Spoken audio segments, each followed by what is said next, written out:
ஸ்தோத்தரிப்பாங்க, அபிஷேகத்திலலாம் நிறைவாங்க. ஆனா அந்த பிசாசு உள்ள மறைந்திருந்து அவங்களுக்குள்ள செயல்படுவது என்பது அவங்களுக்கே தெரியாது. ஸோ அது அவங்களுக்கே ஷாக்காக இருக்கும்ல, அந்த மாதிரி டக்குனு. ஆமா ஆமா, அது அவங்களுக்கு என்னடா நம்மள பேய் பிடிச்சிருக்கா பிடிச்ச பிள்ளைக்குள்ள இருக்கிற பிசாசு சொல்லுது, இந்த படப்பை பகுதிக்கே நான் தான் தலைவர், உன்னை நான் எச்சரிக்கும்படிக்கு நான் அனுப்பப்பட்டிருக்கிறேன். யாரால? லூசிஃபரால நான் அனுப்பப்பட்டிருக்கிறேன். நீ என்ன பண்ணு? பிசாசு தான் காரணம் என்பது அந்த ஜனங்களுக்கே தெரியாது.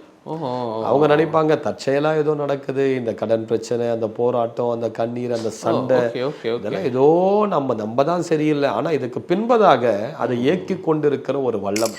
இப்ப டெலிவரன்ஸ் மினிஸ்ட்லாம் பேய்களை சொல்லும், நீ வரப்போறது எனக்கு தெரியும், எல்லாம் நாங்க ஆயத்தமா தான் இருந்தோம் உன்னை அட்டாக் பண்ண, ஆனா எங்களால முடியல அப்படின்னு பிசாசுகளே சில நேரங்கள். அப்ப நம்ம ஒரு ஊழியத்துக்கு அப்படியே சவச்சவன்னு இருக்கு. இதெல்லாம் பிசாசினுடைய உடம்புல கொடுக்கிற பலவீனம்.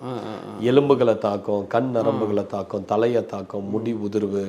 சில பெண்கள் திருமணம் ஆவதற்கு முன்பதாகவே அவங்களுக்கு நிறைய பலவீனங்கள், கர்ப்பப்பை சம்பந்தமான, அவங்க மேல கையை வச்சோமா எல்லார் மேலேயும் பிசாசு ஆடும். அப்ப அதுக்கு பின்பதாக இருக்கிற ஒரு சர்பத்தின் வல்லமை தான் அது, கேன்சர் ஸ்பிரிட். அதுதான் என்ன பண்ண, அந்த கட்டியை அவர்களுக்குள்ள இது பிசாசுகள் சிலது சொல்லும். நான் 30% உருவாக்கி வச்சிருக்கேன். அபிஷேகம் பண்ணியிருப்பாங்க, அந்நிய பாஷை பேசுவாங்க, இந்த மாதிரி தானே இருப்பாங்க. ஸோ இவங்களுக்குள்ள இந்த மாதிரி சாத்தானுடைய போராட்டங்கள் ஈஸியாக உள்ள போயிட முடியுமா அப்படிங்கிற ஒரு கேள்வி இருக்குல்ல. முடியும். இப்போ நான் கொஞ்ச நாள் சில விஷயங்கள் என்னன்னா, பிசாசு பிடிக்கிறது ஒன்று, நீங்க பிசாசை பிடிச்சிருக்கிறது ஒன்று. ஓகே, நாங்கள் நிறைய வசனங்கள் இருக்குல்ல, அதெல்லாம் நம்ம பேசும்போது, அறிக்கையிடும்போது, திங்க் பண்ணும்போதெல்லாம் அப்படிலாம் பிசாசு நம்ம கூட அப்படிலாம் அண்டாமல் இருக்க முடியாதா பக்கத்தில்? அப்படிலாம் அது அப்படி திங்க் பண்ண முடியாதா? அப்படியே வசனத்தை பேசுகிறவன் தானே நீங்க என்ன வசனம் பேசுறீங்க, அவன் நம்மளை விட சூப்பராக. இந்த ஈடன் டிவி நேயர்களுக்கு இயேசு கிறிஸ்துவின் நாமத்திலே வாழ்த்துக்கள். This is pastor Jason Edinburgh. அருமையான சகோதரர் பிரவீன் அவர்கள் மிகுந்த பாரத்தோடும் ஆண்டவர் கொடுத்திருக்கிற அந்த தரிசனத்தோடு அவர் இந்த ஊழியத்தை செய்து வருகிறார். இந்த நிகழ்ச்சிகள் உங்களுடைய வாழ்க்கையை ஆசீர்வதித்து வரும் என்று சொல்லி நான் நம்புகிறேன். நீங்கள் இவற்றின் மூலமாக ஆசீர்வதிக்கப்பட்டிருந்தீங்கன்னா மற்றவங்களுக்கும் அறிமுகப்படுத்துங்க. இந்த பேஜை லைக் பண்ணுங்கள், ஃபாலோ பண்ணுங்கள், மற்றவர்களுக்கும் அறிமுகப்படுத்தி ஆசீர்வதிங்க. God bless you. இருக்கக்கூடிய இந்த நீதிமொழிகள் புத்தகம் மிகவும் சிறப்பு வாய்ந்த ஒன்று. இன்னும் சொல்லப்போனால் உலகத்திலே முதல் முறை அந்த புத்தகத்தை வெளியிட்டிருக்காங்கன்னு சொல்லலாம். நீதிமொழிகள் 915 வசனங்கள் இருக்குது. இந்த 915 வசனங்களும் பெரியவர் முதல் சிறியவர் வரைக்கும் நன்றாக புரியும் விதத்தில் கையிலே வரையக்கூடிய ஓவியரை கொண்டு கார்ட்டூன்ஸ்லாம் வரைஞ்சிருக்கிறாங்க. இது பல வருடங்கள் பல லட்சங்கள் செலவு பண்ணி ஜான் அண்ட் ஜாஸ்மின் ஃபேமிலி உருவாக்கியிருக்காங்க. இது எல்லார் வீட்லையும் கிடைக்கணும், எல்லா பிள்ளைகளுக்கும் எல்லா பேர பிள்ளைகளுக்கும் இது கிடைக்கணுங்கிற விதத்தில் எந்த விதமான லாபம் நோக்கம் இல்லாமல் வெறும் 150 ரூபாயும் ப்ளஸ் 50 rupees கொரியர் சார்ஜ் மூலமாக இதை கொடுக்குறாங்க. இந்த புத்தகம் உங்களுக்கு வேணும்னு சொன்னால் இந்த ஸ்க்ரீனில் பார்க்குற நம்பருக்கு கான்டாக்ட் பண்ணுங்க.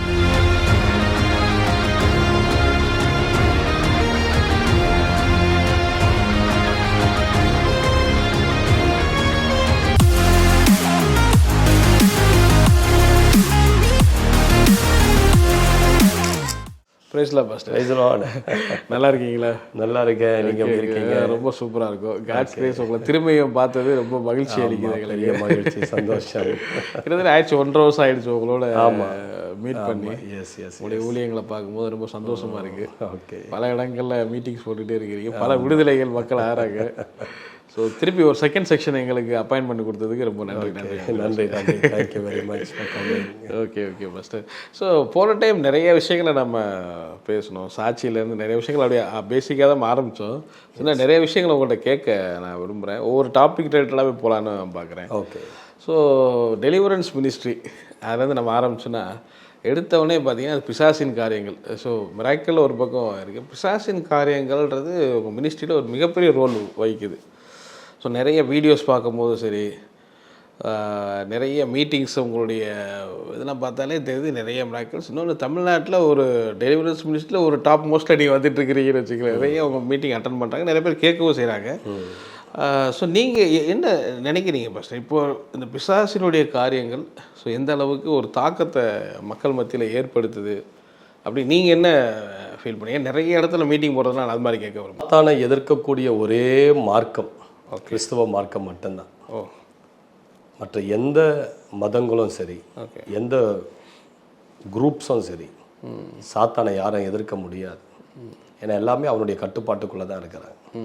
ஸோ சாத்தானை எதிர்த்து போராடி கொண்டிருக்கிற ஒரே கூட்டம் வந்து கிறிஸ்தவ கூட்டம் மாத்திரம்தான். ஏன்னா உலகம் முழுவதையும் பிசாசு அவனுடைய கட்டுப்பாட்டுக்குள்ளே தான் வச்சிருக்கிறான். Okay okay. எவ்வளோ சபைகள் கூட அவனுடைய கட்டுப்பாட்டுக்குள்ளே தான் இருக்குது. எவ்வளோ கிறிஸ்தவர்கள் அவனுடைய கட்டுப்பாட்டுக்குள்ளே தான் இருக்கிறார். அப்போது ஒவ்வொரு பிரச்சனைக்கு பின்பதாக பிசாசினுடைய வல்லமை, பிசாசினுடைய கிரியைகள் மறைந்திருக்கும். நம்ம நினைக்கிற ஏதோ சாதாரணமாக ஒரு நோய் வந்துடுச்சு, பலவீனம் வந்துடுச்சு, அது ஒரு பிரச்சனை ஏதோ சாதாரணமாக வந்துடுச்சு, இல்லை ஒரு ஆக்சிடெண்ட் தற்செயலாக நடந்தது. இதுக்கு பின்பதாக எல்லாம் சில பிசாசின் வல்லமைகள், கிரியைகள் மறைந்திருக்கும். அதனால தான் இயேசு கிறிஸ்து இந்த உலகத்துக்கு வந்ததற்கான ஒரு முதன்மையான ஒரு நோக்கம், ஒரு பிரதான நோக்கத்தில் ஒன்று, பிசாசின் கிரியைகளை அழிக்கும்படி தேவகுமாரன் இந்த பூமியில் வெளிப்பட்டார். அப்போது பிசாசின் கிரியைகளை கண்டுபிடித்து அழிப்பது என்பது கிறிஸ்தவர்களுடைய கடமையாக இருக்கணும். பிசாசின் கிரியைகளை அழிக்காமல் நம்மளுடைய வாழ்க்கையில் நம்ம ஜெயத்தை நோக்கி பிரயாணிக்கவே முடியாது. ஏன்னா நம்மளுடைய ஒவ்வொரு பாதையிலும் பிசாசு, ஒவ்வொரு அடியிலும் பிசாசினுடைய கிரியை அந்த இடத்துல ஏதோ ஒன்று மறைந்திருக்குது. அதனால் கிறிஸ்தவர்களுக்கு கண்டிப்பாக அந்த விடுதலை ஊழியம் ரொம்ப முக்கியமானதாக அவர்கள் கருத ஆரம்பிக்க. வெறும் ஜெபிக்கிறோம், பைபிள் வாசிக்கிறோம், சபைக்கு போகிறோம், இதெல்லாம் நல்லது தான்.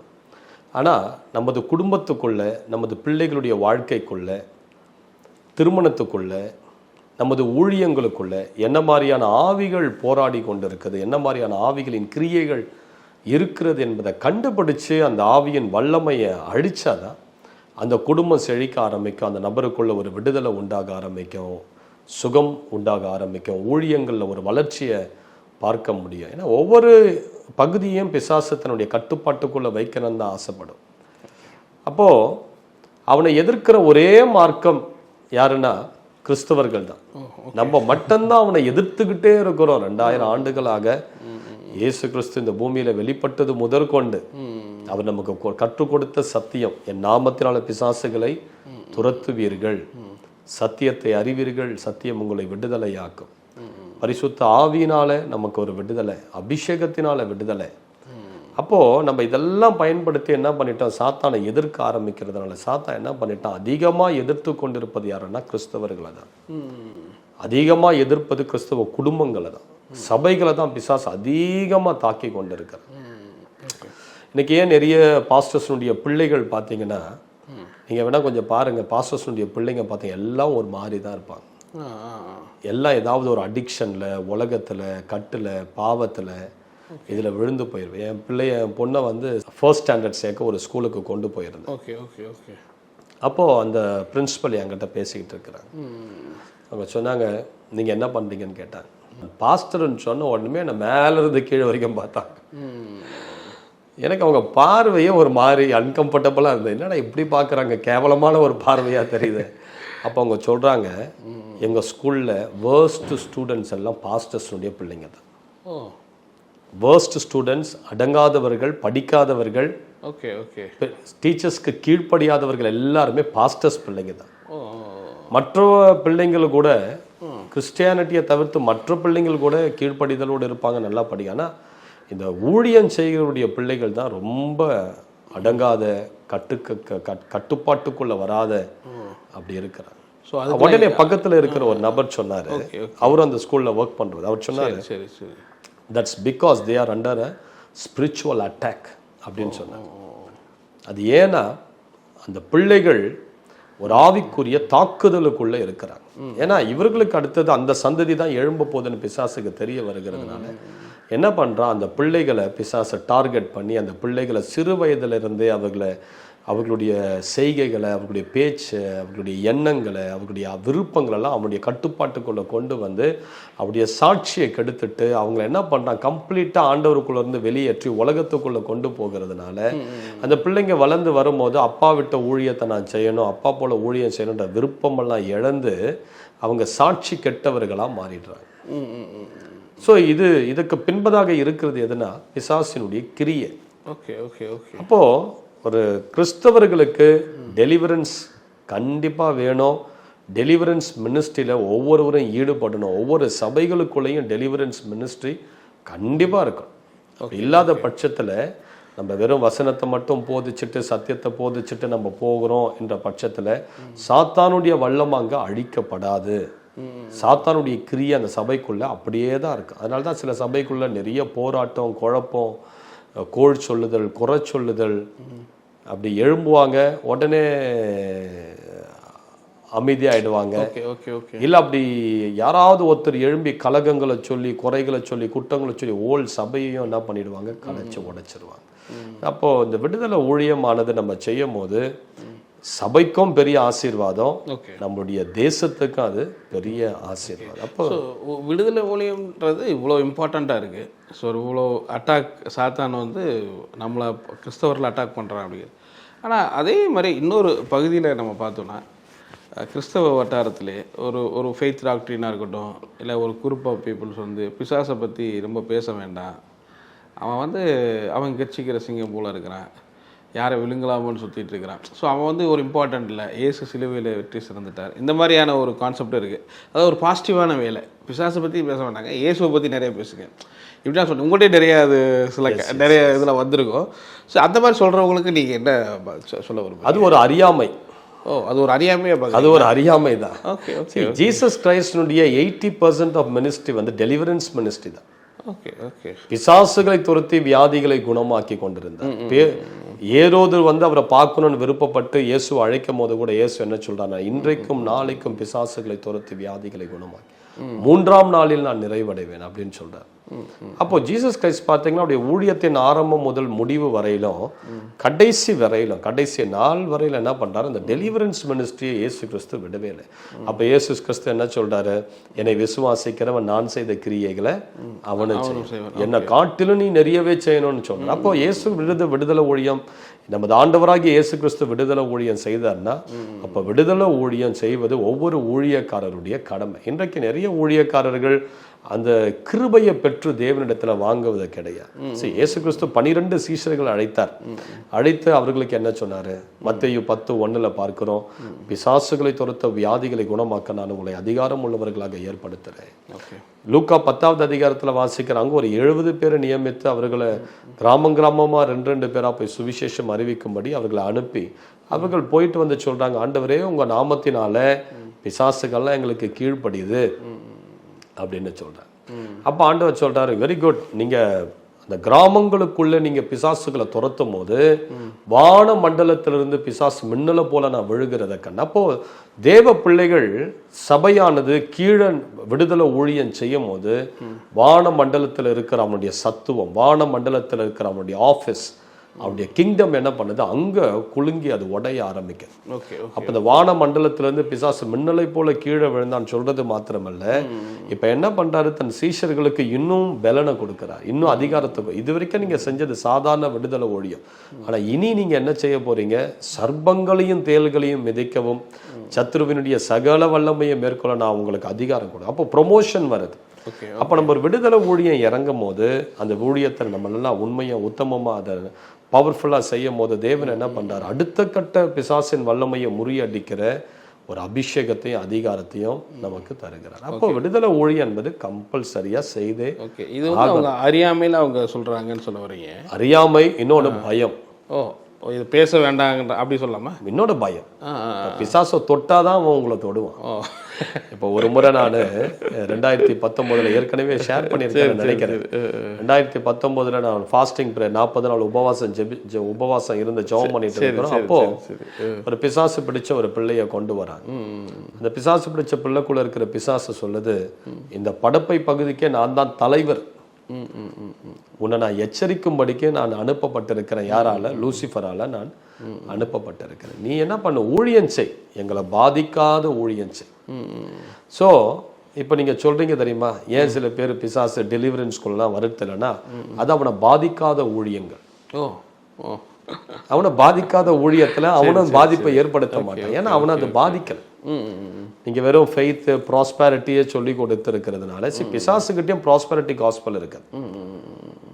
பிசாசுகிட்டையும் பிசாசு இயேசு கிறிஸ்துவ மலையின் மேல கொண்டு போய் நிறுத்தி பூமியில் உள்ள சகல ராஜ்யங்களையும் காட்டி அந்த இடத்துல ஒரு காஸ்பல் ப்ரீச் பண்றான். என்ன சொல்றான், இதெல்லாம் என்கிட்ட தான் இருக்குது, நீ என்னை பணிந்து கொண்டால் நான் என்ன பண்றேன், நான் இதை உனக்கு தரேன். அதாவது நீ என்னை பாதிக்காம இருந்தா, என் காலில் நீ விழுந்து என்னை பாதிக்க கூடாது, நீ என்னை பாதிச்சு ஊழியம் செய்யாம இருந்தா, நான் பிசாசுக்கு தெரியும் இதுக்கு பிறகு இயேசு கிறிஸ்து புறப்பட்டு போய் சாத்தானுடைய வல்லமையை அழிக்க போறாருன்றத சாத்தான் புரிஞ்சுக்கிட்டான். Okay okay. அந்த ஃபாஸ்டிங் முடிஞ்சதுக்கு அப்புறம் அவனுடைய கதை ஓவர் அப்படின்றத புரிஞ்சுக்கிட்டு இப்ப முன்கூட்டியே என்ன பண்றான், ஒரு ஆண்டவர்கிட்ட பேரம் பேச ஆரம்பிச்சுட்டான்.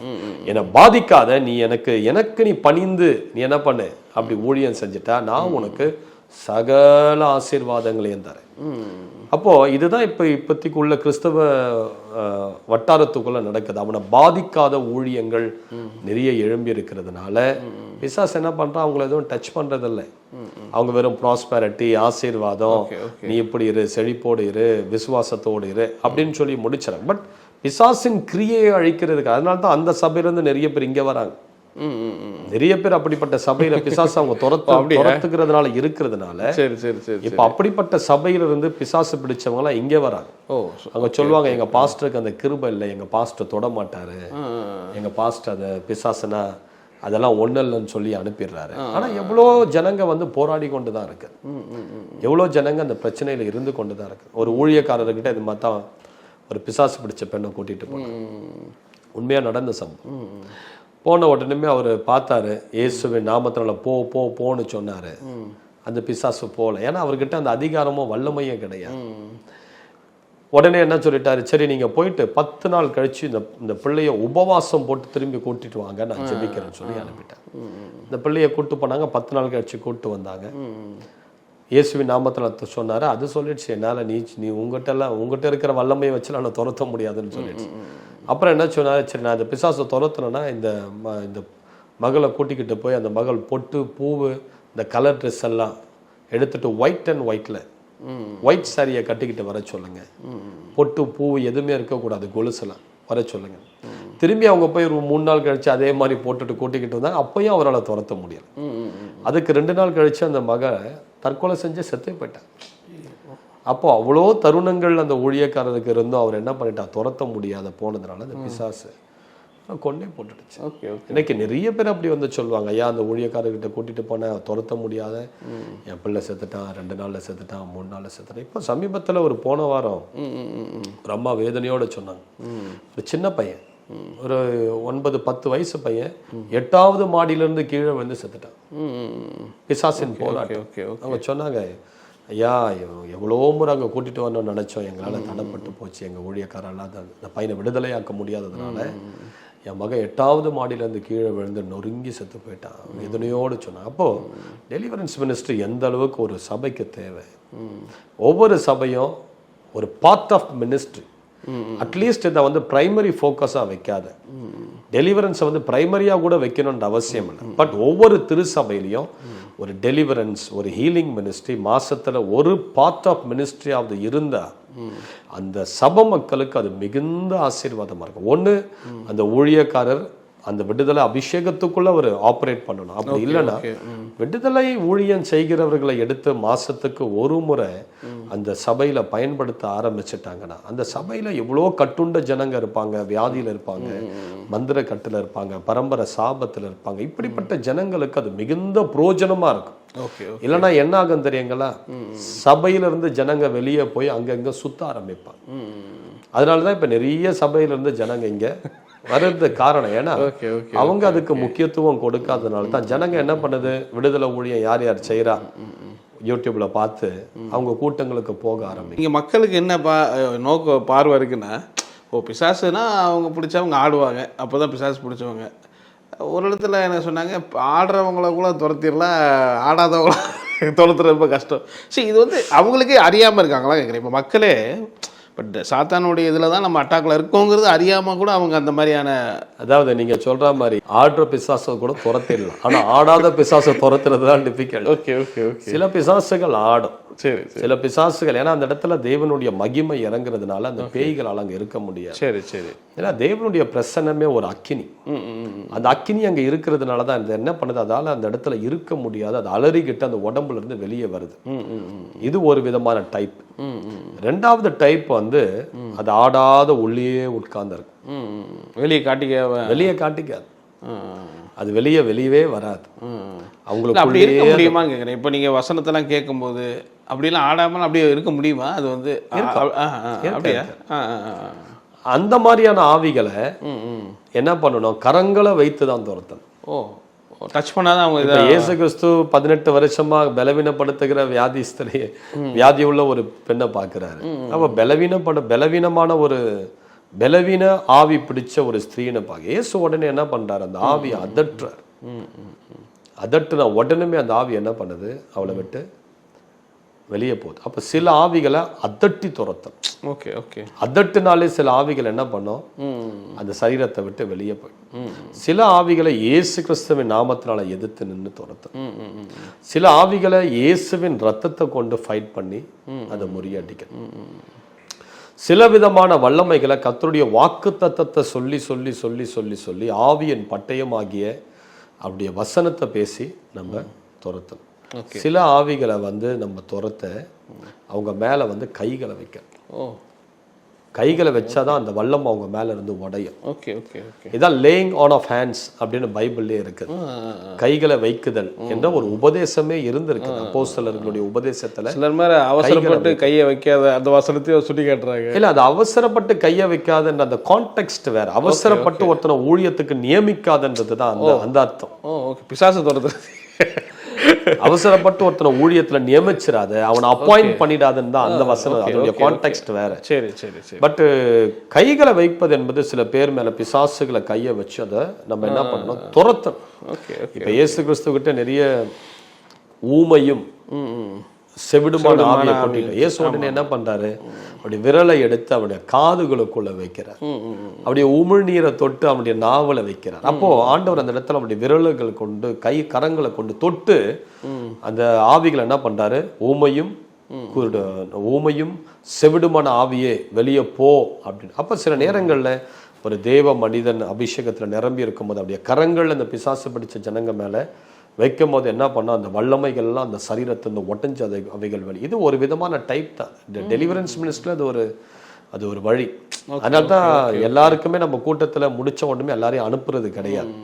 முதல்ல வசனத்தை போதிக்கிறோம், அதுக்கு பிறகு நல்ல ஒரு பவர்ஃபுல் ப்ரேயர்ல நடத்துறோம், அதுக்கு பிறகு ஆராதனையில் நடத்துறோம். இதுலயே சில வல்லமெல்லாம் உடஞ்சிரும், இதுலயே சில கட்டுகள்லாம் உடஞ்சி அதுலயே ஃப்ரீ ஆகி அப்படியே சில பேர் வீட்டுக்கு போயிடுவாங்க. அவங்களுக்கு லேயிங் ஆன் ஆஃப் ஹேண்ட்ஸ் தேவையில்லை, கரங்களை வச்சு ஜெபிக்க வேண்டிய. ஆனால் சில பிசாசுகள் உள்ளுக்குள்ளேயே ஸ்ட்ராங் ஹோல்ஸ்ன்னு சொல்லுவாங்க. பல ஆண்டுகளாக அவங்களுக்குள்ள இருக்கிற ஒரு பலவானின் வல்லமை, ஸ்ட்ராங் ஹோல்ஸ். அது ரொம்ப ஸ்ட்ராங்காக இருக்கும் சில கட்டுகள். அப்படிப்பட்ட கட்டுகள் உடைய நம்ம கரங்களை அவங்க மேலே வைக்கும் போது ஒரு தேவ மனிதனுடைய கரங்களிலிருந்து வெளிப்படுகிற தேவனுடைய பிரசன்னம் அவங்கள தொட்டு என்ன பண்ண கம்ப்ளீட்டாக அதை விடுதலையா. Okay okay. பட் ஆனால் இந்த மாதிரி பர்சன்ஸ் வெளியே தெரியாமல் இருக்குது. இப்போது வெளியே ஆடுற பிசாசுலாம் பார்க்குறோம், வெளியே தெரியாமல் இருக்கும்போது அட்டாக்குங்கிறது எந்த வழியிலையும் இருக்குமான்னு கேட்குறேன். இப்போ ஒரு குடும்பத்தில் எந்த சூழ்நிலையும் இருக்குமா? ஸோ அவங்களுக்கு அவங்க ஹஸ்பண்டாக ஒய்ஃப் இருப்பாங்க, பிள்ளைங்க இருப்பாங்க. ஸோ இதெல்லாம் அவங்களுக்கு தெரியாமல் இருப்பாங்களான்னு கேட்குறேன். இந்த ஒரு பிசாசு அவனுடைய வல்லமையை எப்பவுமே அவன் செயல்களை வெளிப்படுத்தவே மாட்டான். அந்த குடும்பத்தில் அவன் இருக்கிறான் என்பதை அவன் வெளியே காட்டிக்கவே மாட்டான். எப்பவுமே அவன் மறைந்திருந்து மறைமுகமாக செயல்படு. அதனால தான் அந்தகாரத்தின் வல்லமை அப்படின்னு சொல்றோம். அது எப்பவுமே ஒரு அந்தகார இருளிலேயே மறைஞ்சிருக்கும், தன்னை வெளிப்படுத்த மாட்டான். எப்படி சொல்றீங்க? அது வெளியே காட்டிக்காது. அந்த குடும்பத்துல பிசாசு தான் காரணம் என்பது அந்த ஜனங்களுக்கே தெரியாது. அவங்க நினைப்பாங்க தற்செயலா ஏதோ நடக்குது, இந்த கடன் பிரச்சனை, அந்த போராட்டம், அந்த கண்ணீர், அந்த சண்டை, இதெல்லாம் ஏதோ நம்ம தான் சரியில்லை. ஆனா இதுக்கு பின்பதாக அதை இயக்கி கொண்டு இருக்கிற ஒரு வல்லமை. இப்ப இயேசு கடல்ல பிரயாணம் பண்ணி கொண்டு இருக்கிறாரு. திடீரென்று எதிர்பாராத ஒரு சுழல் காற்று உண்டாகி படகை அலைகள் மோதி அலைகள் படகு நிரம்பத்தக்கதான ஒரு பெரிய அலைகள் அந்த இடத்துல எழும்பது. இயேசு என்ன பண்றாரு? எழும்பி காற்றையும் கடலையும் அதட்டினார். அப்படின்னா அந்த காற்றுக்கு பின்பதாக செயல்படுகிற சில வல்லமை அந்த இடத்துல சுழல் காற்று கொண்டு வருகிற சில. ஏன்னா அவருக்கு தெரியும் மறுநாள் இவர் ஒருத்தர் டெலிவரன்ஸுக்கு போகிறார். 6000 பிசாசுகள் பிடித்த ஒரு மனிதனை விடுதலையாக்க போயிட்டு இருக்கிறார். பிசாசுகளுக்கு ரொம்ப நல்லா தெரியும். நம்ம ஒரு இடத்துல போறனாலே பிசாசுகளுக்கு அது தெரியும். ஏன்னா நம்ம போற இப்ப டெலிவரன்ஸ் மினிஸ்ட்லாம் பேய்களே சொல்லலாம், நீ வரப்போறது எனக்கு தெரியும், எல்லாம் நாங்கள் ஆயத்தமாக தான் இருந்தோம் உன்னை அட்டாக் பண்ண, ஆனால் எங்களால் முடியல அப்படின்னு பிசாசுகளே சில நேரங்கள். அப்போ நம்ம ஒரு ஊழியத்துக்கு ஒரு காரியமா போகும்போது பிசாசுகளுக்கு அந்த அந்த பகுதி பிசாசுகளுக்கு கம்யூனிகேஷன் போயிடும் ஆவி மண்டலத்தில். ஸோ அந்த பிசாசுகள் என்ன பண்ண முன்கூட்டியே நம்ம தாக்க ஆரம்பிச்சிடும், பலவீனத்தை கொடுக்கும், போற வழியில ஏதாவது ஆக்சிடென்ட்ஸை உண்டு பண்ணும். இப்போ இயேசு கிறிஸ்துக்கு அது ஒரு ஆக்சிடென்ட் மாதிரி தான். கண்டிப்பா போற வழியிலேயே அவரை படகே கப்பல்ல கடல்ல முழுகடிச்சு கொண்டுடணும் டீமே. ஆனா அவர் எழுந்து என்ன பண்றாரு, அதட்டுனா உடனே அந்த வல்லமையை அதட்டுனா உடனே காற்றும் கடலும் அமைதியாயிருச்சு. அப்போ இதுதான் விஷயம். ஒரு குடும்பத்துக்கு பின்பதாக சில வல்லமைகள் போராடாது அவங்களுக்கு வெளியே தெரியாம இருக்கும் அப்படின்னு தெரியாது. ஏன்னா இப்போ ஒரு குடும்பத்தை எடுத்துட்டு நிறைய பர்சன்ஸ் உள்ள இருப்பாங்க, ஏதோ பிரச்சனை இருக்கும், போராட்டங்கள் இருக்கும். பட் ஆனால் இது இப்போ ஒரு பிஸ்னஸ் பண்ணுறாங்க, லாஸ் ஆகும், இதுக்கு எல்லாத்துக்குமே பிசாசு தான் பின்னாடி இருப்பான்றீங்களா? அந்த மாதிரி பின்பதாக பிசாசின் கிரியையும் இருக்குது, சரி, அவர்கள் பாவத்தின் கிரியையும் இருக்குது. பாவத்தினாலையும் தேவன் ஒரு குடும்பத்தை பிளஸ் பண்ண முடியாது. அந்த குடும்பத்துல தேவனுக்கு விரோதமாய் செய்யப்படுகிற சில பாவங்களால உண்மையுள்ள மனிதன் தான் பரிபூரண ஆசீர்வாதத்தை பெற முடியும். அப்போ உண்மை இல்லாதவனை கர்த்தர் கண்டிப்பா ஆசீர்வதிக்க முடியாது. அவன் உண்மை இல்லாத ஒருவனா இருந்தாலே ஆப்வியஸா அந்த குடும்பத்துக்குள்ள தேவ பிரச்சனை இருக்காது, பிசாசுகள் தான். அப்ப அந்த குடும்பத்தை கம்ப்ளீட்டா அதோடைய கண்ட்ரோல்ல கொண்டு வந்துடும். அந்த குடும்பத்தை இன்னும் அது என்ன பண்ணும், அவன் பாவம் செஞ்சு இடம் கொடுக்கும் போது இன்னும் அந்த குடும்பத்தை அதை இன்னும் ஆழமான பகுதிக்கு பிரச்சனைக்குள்ளதான் அது பிசாசை கொண்டு போகும் நினைக்கும். அப்ப நிறைய குடும்பங்கள்ல இது பிசாசு தான் பிரச்சனை, இந்த பிரச்சனைக்கு பின்பதாக ஒரு பிசாசு இருக்குதுன்றத பிசாசு காட்டிக்காது. இப்ப நம்ம நிறைய டெலிவரன்ஸ் மினிஸ்ட்ரிக்கு சில பேர் வருவாங்க, கடன் பிரச்சனையில வருவாங்க, பல நாளா உடம்புல ஏதோ ஒரு பலவீனம் வியாதின்னு வருவாங்க, அல்லது கணவன் மனைவிக்கிடையே சண்டைன்னு வருவாங்க, அல்லது பிள்ளைகளுக்கு படிப்பே ஏற மாட்டேங்குது, ஸ்கூலுக்கே போக மாட்டாங்க, இப்படி பல விதமான காரணத்துல வருவாங்க பாருங்க. அவங்க மேல கையை வச்சா பிசாசு ஆட ஆரம்பிச்சிருவாங்க. அவங்க பிள்ளைங்க பிசாசு ஆடும், அது வரைக்கும் அதை பார்த்துருக்க மாட்டாங்க, அது வரைக்கும் அவங்களுக்கு பிசாசுன்றது தெரியவே தெரியாது. பிசாசு தான் நமக்குள்ள இருக்குதுன்றது அவங்களுக்கே தெரியாது. அவங்க நல்லா ஆனா ஜபிப்பாங்க, ஸ்தோத்தரிப்பாங்க, அபிஷேகத்துலலாம் நிறைவாங்க, ஆனா அந்த பிசாசு உள்ள மறைந்திருந்து அவங்களுக்குள்ள செயல்படுவது என்பது அவங்களுக்கே தெரியாது. ஸோ அது அவங்களுக்கே ஷாக்கா இருக்கும்ல அந்த மாதிரி டக்குனு. ஆமா ஆமா, அது அவங்களுக்கு என்னடா நம்மள பேய் பிடிச்சிருக்கா. இப்போ சமீபத்தில் ஒரு பெங்களூர் மினிஸ்ட்ரிக்கு போயிருந்தோம். சரி சரி சரி சரி அந்த சமீபம்னா கொஞ்ச நாள் ஆயிடுச்சு. அந்த இடத்துல போனால் எல்லாம் வாலிப பிள்ளைங்க வச்சன்னு வந்துட்டாங்க அந்த கூட்டத்துக்கு. கையை வச்சா எல்லா வாலிப பிள்ளைகளுக்குள்ளேயும் பிசாசு ஆடுது. அப்போ ஒரு 10 பிசாசை துரத்துன உடனே 11வது பொண்ணுக்கு கிட்ட வரத்துக்கே பயமாயிடுச்சு. ஐயோ நம்ம மேலேயும் பிசாசு இருக்குமோ. அப்ப கையை வைக்கும் போது தான் தெரியுது. கன்னியாகுமரிக்கு ஒரு மீட்டிங் போயிருந்தோம், நல்ல ஒரு சபை, பெரிய சபை, அவ்வளவு அருமையான ஆராதனை, அவ்வளோ தேவ மகிமை, ஆனா அவ்வளவு வாலிப பிள்ளைகளுக்குள்ளேயும் பிசாசு.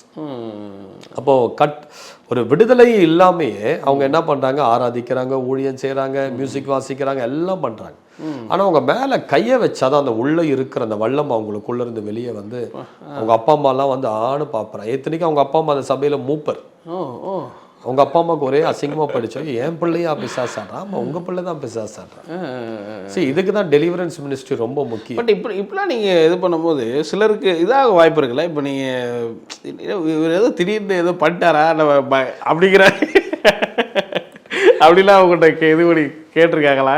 சரி, ஒரு கை வச்ச உடனே டக்குனு இதாகுது, ஒரு மரமும் அதனுடைய கனியினால் அறியப்படும் ஆண்டவர் சொல்லிட்டார். இப்ப சில பேருக்கு என்னன்னா, சரி சரி சரி என்னன்னா இவரு நம்ம இவ்வளவு நாள் இல்லாத, நம்ம ஜபம் பண்ணி ஒண்ணும் இல்லாத இவரு கையை வச்சா அப்படி பிசாசு ஆடுது அப்படின்ற ஒரு எண்ணம் கூட வரலாம்.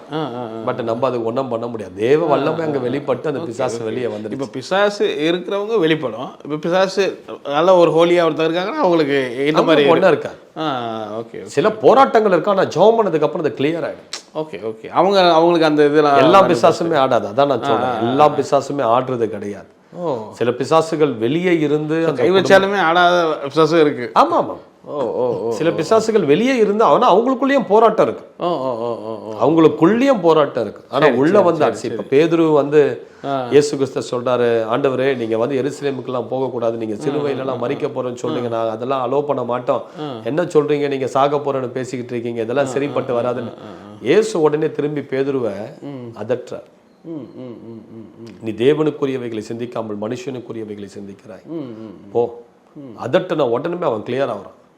அப்போ அவனுக்குள்ள வரல, அவனுக்கு வெளியே இருந்து அவன் சிந்தையை கட்டுப்படுத்தி இயேசுவோடு பேசுகிற, தேவனுக்கேற்றவைகளை சிந்தியாமல் மனுஷருக்கேற்றவைகளை சிந்திக்க வைக்கிற ஒரு பிசாசு. Okay okay. அப்ப இயேசு அந்த பிசாசு அதற்றினார். சில பிசாசுகள் உள்ள வருது. இயேசுவுடைய சீசர்களுக்கே அது அந்த பிரச்சனை இருந்தது. Okay okay. இயேசுவோடு கூட இருக்கிறவங்களே பிசாசு என்ன பண்றான், தந்திரமா பிடிச்சு இயேசு கிறிஸ்துவுக்கு ஆலோசனை கொடுக்க வைக்கிறான். அப்போ சேட்டன் கேன் யூஸ் எனிபடி.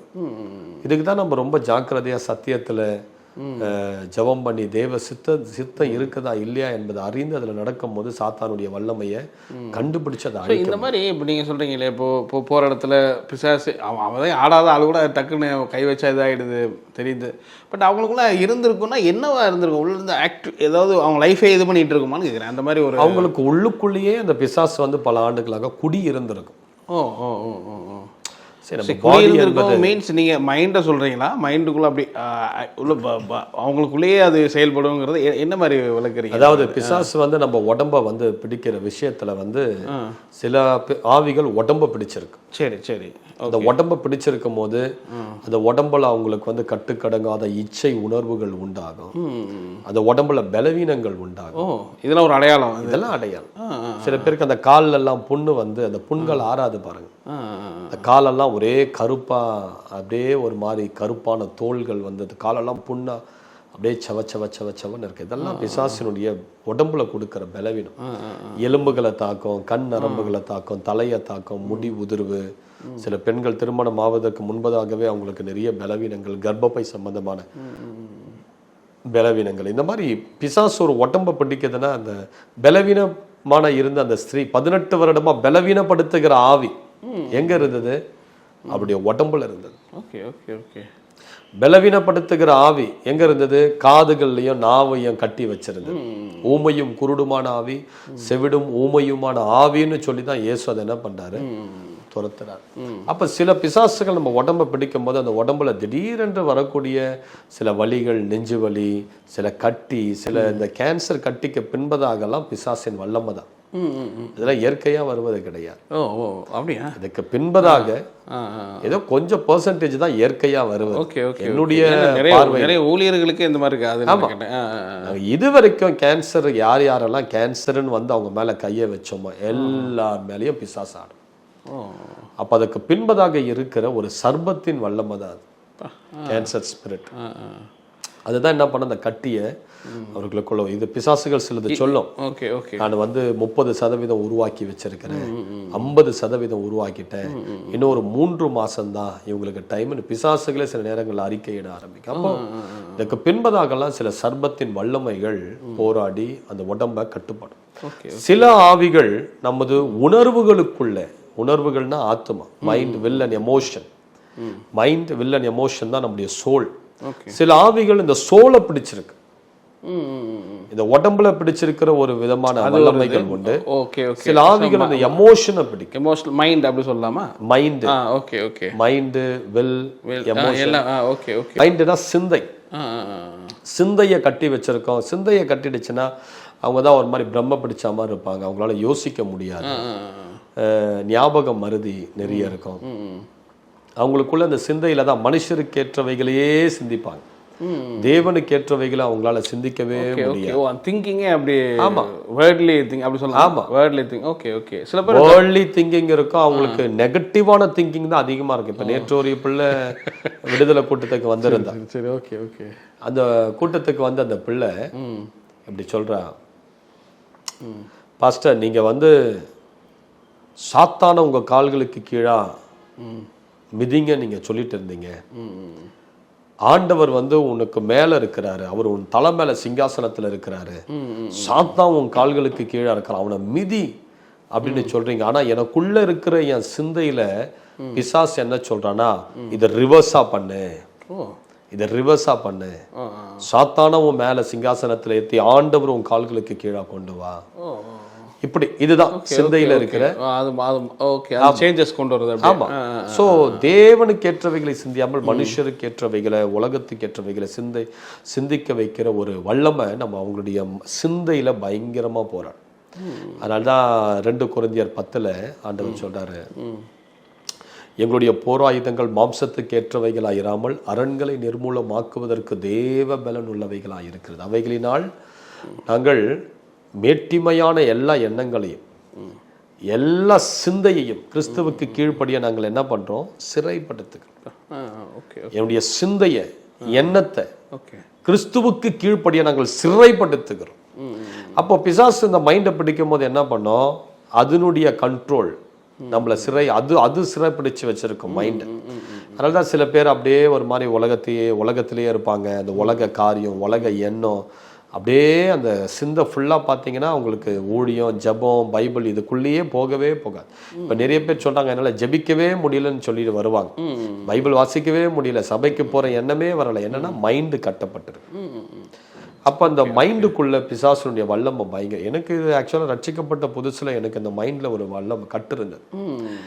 ஏன்னா அது வரைக்கும் நம்ம பிசாசுடைய கண்ட்ரோலில் தான் என் மைண்ட் இருந்தது. அந்த 18 வருஷம் வரைக்கும் என் மைண்டு ஃபுல்லாக பிசாசுடைய கட்டு. சரி, இயேசுவை ஏற்றுக்கொண்ட பிறகு என் மைண்டில் ஒரு போராட்டம் வந்தது பாருங்க, என்னால் தாங்க முடியாத ஒரு போராட்டம். அதாவது போராட்டம்னா என்ன மாதிரி போராட்டம்னா அப்படியே என்னென்னமோ கண்களுக்கு முன்பதாக ஓடிக்கிட்டே இருக்கும்.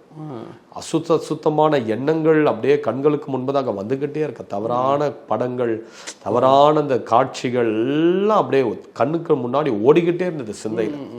நான் எவ்வளவோ கட்டுப்படுத்தணும்னு நினைக்கிறேன், அதை வெறுக்கிறேன், அதை ஐயோ இது தவறு, இந்த மாதிரி நான் யோசிக்க கூடாதுன்னு நினைச்சா எண்ணம் ஃபுல்லா என்னுடைய கண்ட்ரோல்லையே இருக்காது, out of my control. Okay okay okay. சபைக்கு போவேன், அங்கேயும் போய் என்னால் என் சிந்தையை பரிசுத்தமாக வைத்துக்கொள்ளவே முடியாது.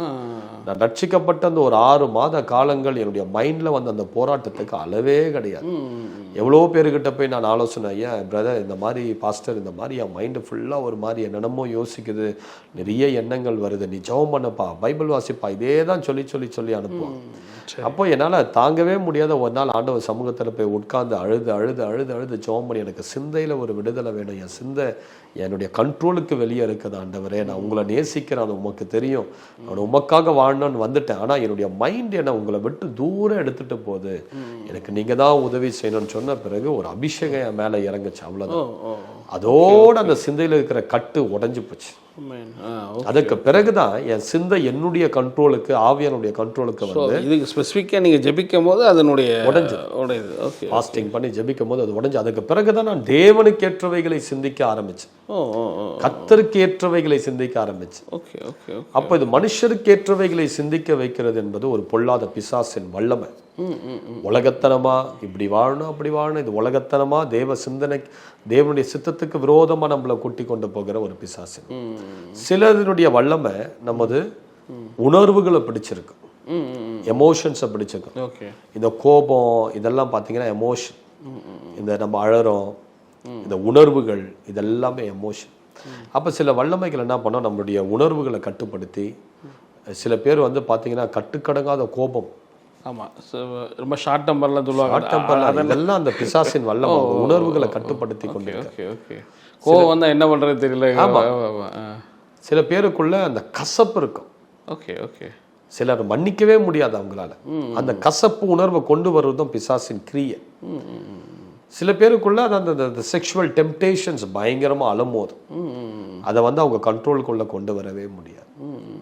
அவங்க அந்த உணர்வுகளுக்குள்ள பிசாசு என்ன வைக்கிறானோ அந்த பாடி அதுக்கேற்ற மாதிரி ரியாக்ட் பண்ண ஆரம்பிக்கும். அப்போ நம்ம உணர்வுகளுக்குள்ள செயல்படுகிற வல்லமையை நம்ம அழிச்சு நம்ம உணர்வுகளை நம்ம ஆண்டவருக்கு ஒப்பு கொடுக்கணும்.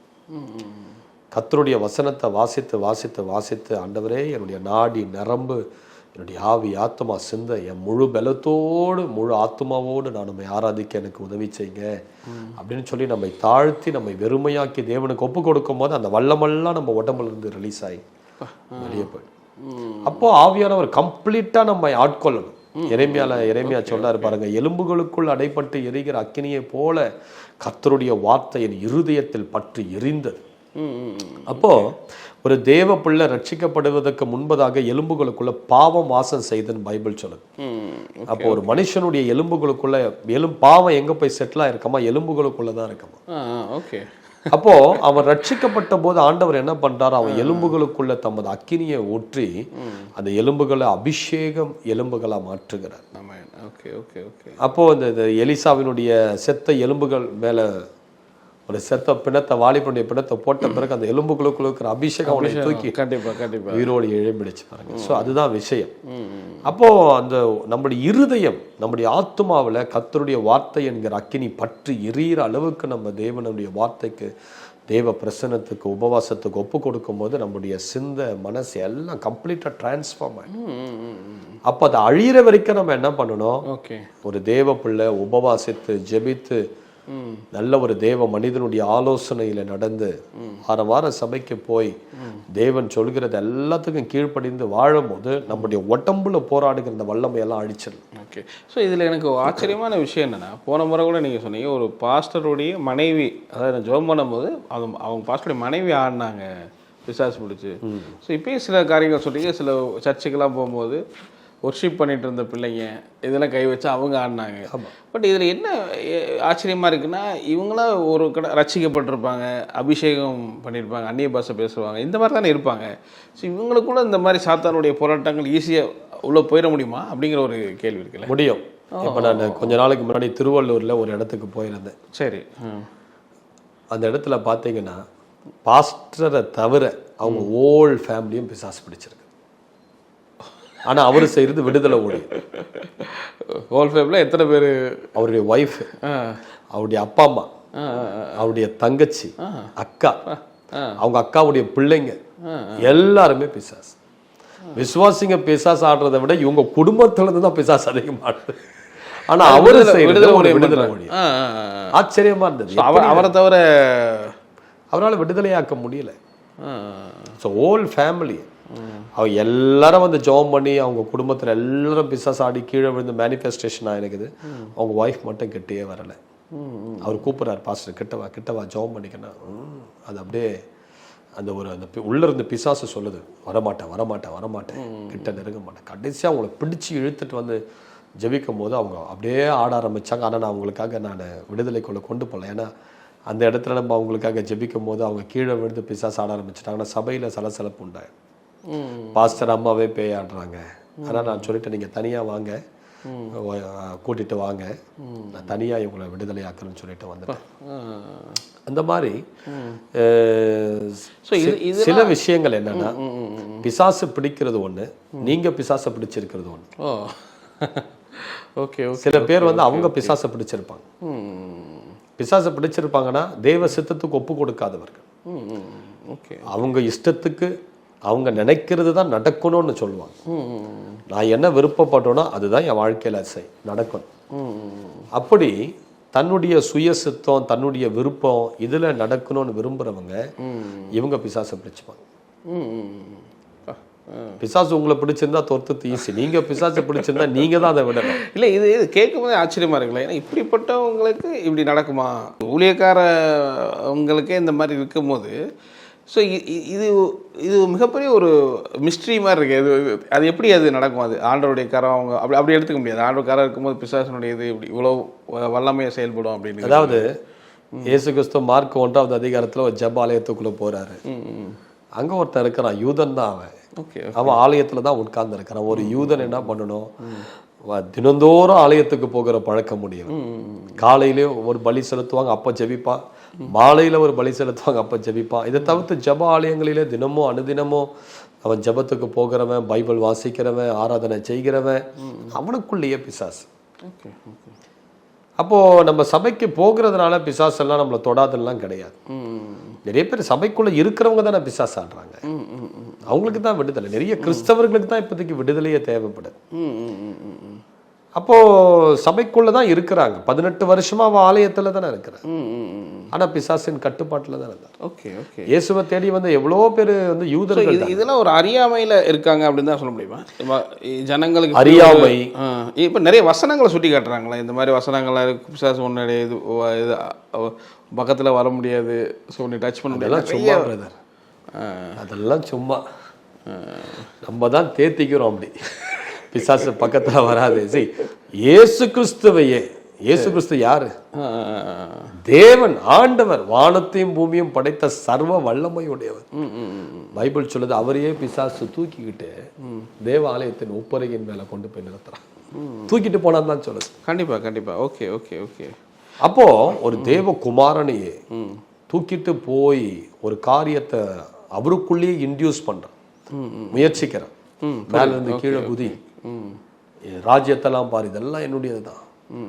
அப்போ அவ்வளவு வல்லமையில அன்லிமிட்டட் பவர்ல இருக்கிற ஒரு தேவ மனுஷன், ஆண்டவராகிய இயேசு கிறிஸ்து மனிதனா இந்த பூமியில வாழ்ந்தார். அவ்வளவு ட்ரெமெண்டஸ் அனாயிண்டிங் இருக்கிற அவருக்கே அவ்வளவு போராட்டத்தை பிசாசை கொண்டார். சாதாரண மனுஷர்கள்லாம் ஏமாத்திரும். அது சில பேர் அவரோட சிலுவையில் வெற்றி சிறந்துட்டாரு, அவர் சிலுவையில் போகிற வரைக்கும் இது நடந்துச்சு. ஆனால் ரத்த சிந்தனைக்கு அப்புறம் சிலுவையில் பாதாளத்துக்கு போய் சாத்தானை முறியடிச்சிட்டாரு, அதனால சாத்தானுடைய வல்லமையெல்லாம் இப்போ கிடையாது அப்படிங்கிறதெல்லாம் நீங்கள் எப்படி பார்க்குறீங்க? அவர் சிலுவையில் சாத்தானுடைய வல்லமையை அடிச்சிட்டார். Okay okay. அது மறக்க முடியாத ஒரு சத்தியம் அது. Okay okay okay. அவர் சிலுவையில் சாத்தானை முறியடிச்சது சத்தியம். சாத்தான் ஏற்கனவே சிலுவையில் நசுக்கப்பட்டுட்டா, அவனுடைய ரத்தத்தினால சாத்தானுடைய வல்லமையை ஆண்டவர் கம்ப்ளீட்டா அழிச்சிட்டார். ஆனா அவன் வல்லமை இன்றைக்கும், அவன் கிரியை இன்றைக்கும் நமது வாழ்க்கையில செயல்பட்டு கொண்டுதான் இருக்கு. இதை நீங்க தான் அழிக்கணும். Okay okay. அதெல்லாம் இயேசு சிலுவையில சாத்தானுடைய தலையை, அவனுடைய அதிகாரத்தெல்லாம் என்ன பண்ணிட்டார், உரிந்து எடுத்து அவனை வெளியரங்கமான கோலமாக்கி சிலுவையின் மேல் ஆணி எடுத்து அவன் மேல் வெற்றி சிறந்தார்ன்னு பைபிள் இருக்குது. அதுதான் உண்மை. அதனால தான் சிலுவையை குறித்து பேசினா பிசாசு பயப்படுறான், ரத்தத்தை குறித்து பேசினா, இயேசு கிறிஸ்துவின் சிலுவை ரத்தத்தை குறித்து பேசினா பிசாசு பயப்படுறான். ஆனா இது அறியாமையில் இருக்கிற ஜனங்களுடைய வாழ்க்கையில பிசாசு கிரியை செஞ்சுட்டு தான் இருக்கு. இயேசு சிலுவையில முடிச்சுட்டாருன்றதுனால, இயேசு சிலுவையில பிசாசு வெற்றி சிறந்துட்டாருன்றதுனால எல்லாருடைய வாழ்க்கையில பிசாசின் போராட்டம் முடியலையே. இன்றைக்கும் அதை நம்புறோம், ஆண்டோடைய ரத்தத்தை நம்புறேன், விசுவாசிக்கிறேன் அப்படிங்கிறவங்களுக்கு அந்த மாதிரி அஃபெக்டட் இருக்குமான்னு கேட்குறேன். அந்த மாதிரி நீங்க நம்பினாலும் அந்த வல்லமையை நீங்க அழிக்கணும். நீங்க இயேசு கிறிஸ்து உங்களுக்கு இது ஒரு ஃபைட் நம்ம உணரணும்ன்றீங்க. இது ஒரு ஃபைட் இருக்கு, நம்ம அதுக்காக கண்டிப்பா அப்படி சொல்லலாமா? இயேசு கிறிஸ்து சிலுவையில எல்லாம் வெற்றி சிறந்து முடித்த பிறகுதானே தன் சீஷர்களை பார்த்து என் நாமத்தினால நீங்கள் பிசாசுகளை துரத்துங்கள்னு சொல்றாரு. ஆமா ஆமா ஆமா. அப்ப துரத்துங்கள்னா என்ன அர்த்தம்? அவன் வருவான், கிரியை செய்வான், உன் குடும்பத்துக்குள்ள வருவான், சபைக்குள்ள வருவான், உன் சரீரத்தை பலவீனப்படுத்த போராடுவான். நீ என்ன பண்ணு? என் நாமத்தை பயன்படுத்தி அவனை துரத்து, என் ரத்தத்தை பயன்படுத்து. சாத்தானுடைய வல்லமை பூமியில தான் இருக்குது. இயேசு வெற்றி சிறந்து என்ன பண்ணிட்டாரு? அவர் ரத்தத்தை சிந்தி நமக்கு சர்வாயுதங்களை கொடுத்துட்டு போயிட்டார். அதுக்கு முன்னாடி பிசாசை துரத்துகிற அந்த ஒரு வழி ஜனங்களுக்கு தெரியல. எப்படி பிசாசை துரத்துறது ஜனங்களுக்கு தெரியாத. பழைய ஏற்பாடுல பாத்தீங்கன்னா பிசாசு இருந்தான், பிசாசு இருந்தது பழைய ஏற்பாடு. ஆனா மறைஞ்சிருந்து பயங்கரமான யுத்தங்களையும் போராட்டங்களையும் சாத்தான் செய்து கொண்டிருந்தான். ஆனா புதிய ஏற்பாட்டுக்கு வரும்போது ஆண்டவர் என்ன பண்ணிட்டாரு? சாத்தானுடைய வல்லமையை எப்படி நீ அழிக்க முடியும் என்கிற வழியை நமக்கு கற்றுக் கொடுத்துட்டார். என் நாமத்தினால பிசாசுகளை நீ துரத்துப்பா. அப்ப இயேசுவின் நாமம் என்பது சாத்தானை துரத்துகிற ஒரு வல்லமையான ஆயுதம். அடுத்தது அவருடைய ரத்தம், ஆட்டுக்குட்டியின் ரத்தத்தினால் ஜெயித்தார்கள் அப்படின்னு சொல்லுது. அப்போ இயேசு கிறிஸ்துவின் ரத்தம் ஒரு வல்லமையான ஆயுதம் சாத்தானை எதிர்த்து நிற்கு. அதற்கு பிறகு கர்த்தருடைய வசனம், சத்தியத்தை அறிவீர்கள், சத்தியம் உங்களை விடுதலையாக்கும். இயேசு கிறிஸ்து அவருடைய வார்த்தையினால பிசாசுகளை துரத்தினார். சாட்சியின் வசனத்தினால் அவனை ஜெயித்தார்கள். அப்ப கர்த்தருடைய வார்த்தை அக்கினியாயும் கண்மலையை நொறுக்குகிற செம்மட்டியை போல இருக்குது. அப்ப கர்த்தருடைய வார்த்தையை பயன்படுத்தி சாத்தானை எதிர்த்து அடிச்சு அவனை மேற்கொள்ளணும். அடுத்தது அபிஷேகம். ஏசாயா 10:27 சொல்லுகிறது, அபிஷேகத்தினால் நுகம் முறிந்து போயிடும். 2 கொரிந்தியர் 3:17 சொல்லுது, ஆவியானவர் எங்கு உண்டோ அங்கு விடுதலை உண்டு. உள்ளான மனுஷனில் வல்லமையாய் பலப்படுங்கள் அப்படின்னு ஆண்டவர் சொல்றார். அப்போ அந்த உள்ளான மனுஷன்ல ஒரு அபிஷேகம் இறங்கும் போது அந்த அபிஷேகத்தை பயன்படுத்தி சாத்தானுடைய வல்லமையை அழிக்க முடியும். சர்வாயுதங்களை கர்த்தர் நமக்கு கொடுத்தார். அப்ப இதை நம்ம பயன்படுத்தி என்ன பண்ணணும்? சாத்தானுடைய வல்லமையை உங்க வாழ்க்கையிலிருந்து நீங்க வெளியேற்றணும். ஓகே. ஸோ அப்போ ஒரு சிலருக்கு இந்த பிரச்சனைகள் வரும்போது, போராட்டம் வரும்போது அவங்க இதை மைண்டில் எடுத்துக்கலன்னா, இப்போ பிசாசனுடைய இதெல்லாம் இதை கிடையாதுங்க அப்படி எடுத்துக்கலன்னா அதனுடைய இது விடுதலையாக முடியாதுன்றீங்க? ஆக முடியாது. அவங்க அதே பாத்துல தான் டிராவல் பண்ணுவாங்க. இதெல்லாம் ஏதோ நடக்குது ஆட்டோமேட்டிக், அப்படி நம்ம எடுத்து ஆட்டோமேட்டிக்காக தற்செயலாக நடக்குது, அந்த அப்படியே போக வேண்டியதான். என்ன பண்ண முடியும்? ஆனால் சில பேர் சொல்கிறது கேட்டிருக்கேன், நீங்கள் பிசாசை தான் அதிகம் மேன்மைப்படுத்துகிற மாதிரி இருக்குது. அதாவது ஆண்டோடைய இதை விட அவன் இன்னும் ஆண்டவருடைய வல்லமை விட பிசாசுக்கு தான் வல்லமை அதிகமாக இருக்குது அப்படிங்கிற மாதிரி ஃபோக்கஸ்லேயே போகிற மாதிரி. அப்படி கிடையாது. பிசாசுக்கு ஆக்சுவலாக வல்லமை இருக்குது. ஓகே ஆனா அது தேவனுடைய வல்லமைக்கு இணையான வல்லமை கிடையாது. ஓகே ஓகே ஓகே சாத்தானுக்கு விழுந்து போன தூதனுடைய வல்லமை. சாத்தான் சும்மா கிடையாது. அவன் பரலோகத்துல தேவனோடு கூட அருகாமையில இருந்த ஒரு ஆளு, ஒரு பிரதான தூதர்களில் ஒருவன். அவனோடு கூட ஒரு கூட்ட தூதர்கள் ஆண்டவர் என்ன பண்ணிட்டாரு, அங்கிருந்து துரத்திட்டாரு. அப்ப இந்த வல்லமை, சில வல்லமை வந்து வான மண்டலத்துல விழுந்து அங்க அவனுடைய வான மண்டலத்துல அவனுடைய ஆட்சி செஞ்சுட்டு இருக்கு. சில வல்லமைகள் பூமியில வந்து விழுந்தது. சில அவனுடைய வல்லமைகள் அந்தகார சங்கிலியில தேவன் கட்டி அதை பாதாளத்துல வச்சிருக்கிறார். அப்ப இந்த 3 இடத்துலையுமே என்ன பண்ணுது, பிசாசுடைய வல்லமை செயல்பட்டு கொண்டுதான் இருக்கு. பைபிள் சொல்லுது அப்போஸ்தலர் 10:38 அவனுடைய வல்லமையில் பிடிபட்டிருந்தவர்கள், அவருடைய வல்லமையில் அகப்பட்டிருந்த ஜனங்களை அவர் விடுதலையாக்கினார். Okay okay okay okay. அப்ப சாத்தானுக்கு வல்லமை இருக்குது. இயேசு கிறிஸ்து பிசாசை குறித்து சொல்றாரு, அவன் பலவான், ஆயுதம் தரித்த பலவான். அவனிலும் அதிக பலவான் யாருன்னா ஆண்டவராகிய இயேசு கிறிஸ்து. Okay okay okay. அப்போ சாத்தானுக்கு வல்லமை இருக்குது. இயேசுவே சொல்றார், அவன் உலகத்தின் அதிபதி, அவன் பலவான், ஆயுதம் தரித்த பலவான். ஓகே.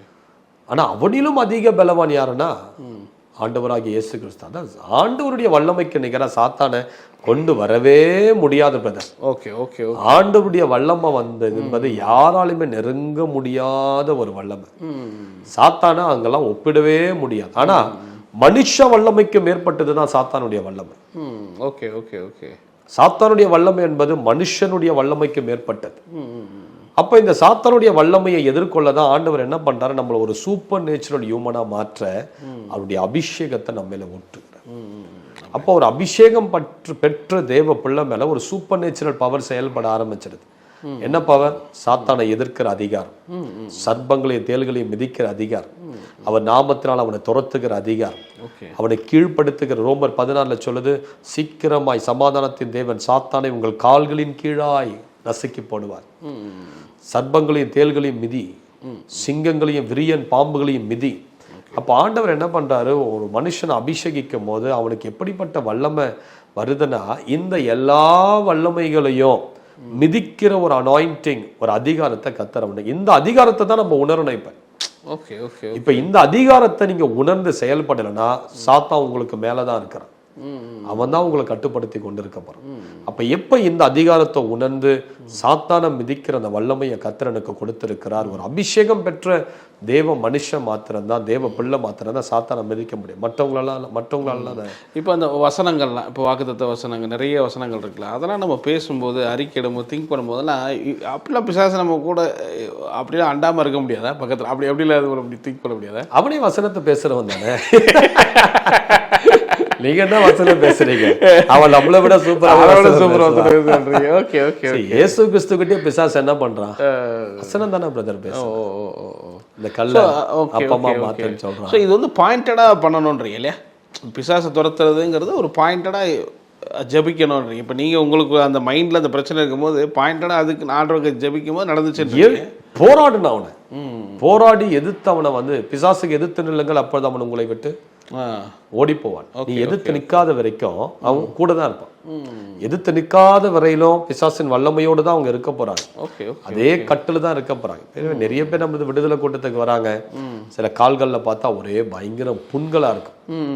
அவங்கள அந்த கால்களில் இருக்கிற அந்த வல்லமையை எதிர்த்து ஜெபிச்ச உடனே என்ன ஆகுது, அடுத்த வாரம் வருவாங்க, நல்லா நடந்து வருவாங்க, அந்த புண்கள் எல்லாம் ஆறி வருவாங்க. இந்த உடம்புல இருக்க ஏதோ ஒரு கட்டி மறைஞ்சு போயிடும், ஏதோ சில முதுகுல இருக்கிற பலவீனம் மாறி போயிடும், இந்த கர்ப்பப்பை சம்பந்தமான பிரச்சனை போயிடும். அப்போ அந்த வல்லமையை எதிர்த்து அதை துரத்தணும். துரத்துனாதான் என்ன ஆகுது, அந்த மனுஷனுக்கு ஒரு பூரண விடுதலை வருது. வெறும் வசனத்தை பேசுறது மாத்திரமல்ல, சரி, அந்த மனம் திரும்புதலோடு பேசும். ஸோ அது ரொம்ப இம்பார்ட்டண்ட்டாக, ரொம்ப இம்பார்ட்டன்ட். பட் ஆனால் நீங்கள் இப்போ நிறைய விஷயங்கள், இப்போ நீங்கள் நிறைய பேரை சந்திச்சிருப்பீங்க. இப்போ ஊழியக்காரங்களுக்கே இந்த பிரச்சனை இருக்குது இல்லை?